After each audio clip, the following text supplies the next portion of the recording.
बोलो गणेश जी महाराज की जय। एक मालिन थी, उसके एक 4 वर्ष का बेटा था। मालिन का पति मर गया था। मालिन की सास बहू नाती उन दोनों को बहुत दुख देती थी। एक दिन सास ने बिना किसी कसूर के बहू और नाती दोनों को घर से बाहर निकाल दिया।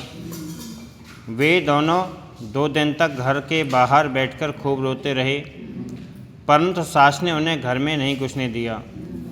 वे दोनों वहाँ से उठकर बहुत दूर चले गए और एक पेड़ के नीचे जाकर बैठ गए। सामने ही गणेश जी का मंदिर था। माँ बेटा दोनों उनके दर्शन करने के लिए गए। गणेश जी के दर्शन करने बहुत आदमी वहाँ पर आते थे, खूब भीड़ रहती थी। उसको खूब प्रसाद भी मिलता था। माँ बेटा दोनों प्रसाद खाकर पेट भर लेते।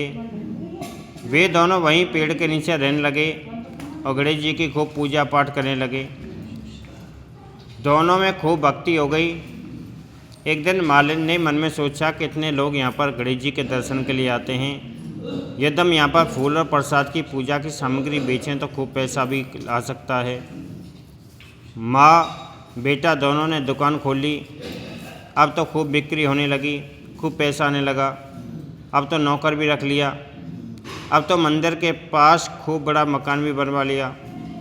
उसमें कई दुकानें भी बनवा ली। कई नौकर मुनीम रख दिए। नौकर खूब बिक्री करने लगे।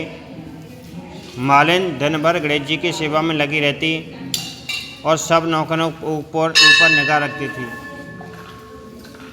मालिन ने अपने लड़के को पढ़ने के लिए स्कूल भेजा।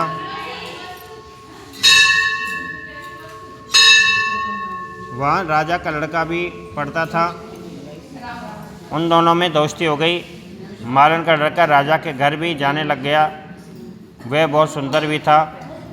तो राजा की एक कुंवारी लड़की थी, जिसके लड़के को देखकर उसकी भौजाई ने कहा कि मैं तो इसी लड़के के साथ में शादी करूंगी।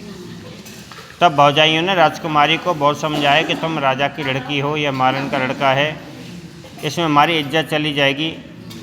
राजा यह बात सहन नहीं कर सकेंगे। राजकुमारी ने कहा कि मैं शादी करूंगी तो इसी लड़के के साथ करूंगी, दूसरे के साथ नहीं। जिद पर अड़ गई। तब भाभी ने राजा रानी दोनों को राजकुमारी की शादी के बारे में सब बता दिया। यह बात सुनकर राजकुमारी का विवाह उस मालिन के लड़के के साथ में खूब धूमधाम से करवा दिया। खूब दान दहेज देकर बेटी को विदा कर दी। मालिन बेटा बहू को खूब दान दहेज देकर आता हुआ देखकर बहुत खुश हुई और मंदिर में ले जाकर बहू बेटा सबसे गणेश जी की ढोक लगवाई। अब तो गणेश जी की प्रतिष्ठा और बढ़ गई। तमाम आदमी दर्शन करने के लिए आने लगे।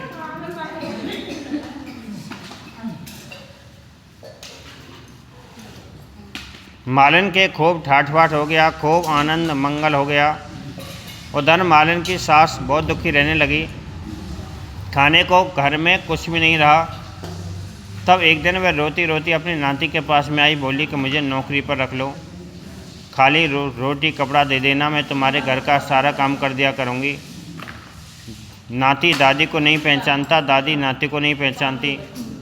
मालिन जब पूजा पर से उठी तो वह घर पर अपनी सास को काम करते हुए देखकर बहुत ही आश्चर्य करने लगी। वह बोली, तुम यह काम मत करो, तुम यहाँ कैसे आई?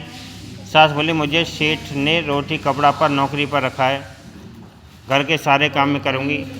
मालिन बोले, यह अपना मकान है, यह सेठ तुम्हारे नाती है, यह नत बहू है।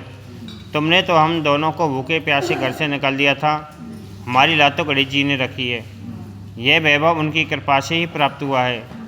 यह वैभव देखकर सास बहुत शर्मिंदा हुई और बोली कि मैंने अपनी करनी का फल भोग लिया।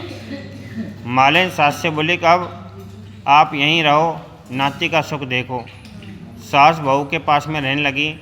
हे गणेश जी महाराज, जैसा आपने मालिन की बहू मालिन के बेटे को खूब धन दौलत ऐश्वर्य दिया, वैसा सभी को देना। कहते सुनते ओंकार बोलते। बोलो गणेश जी महाराज की जय।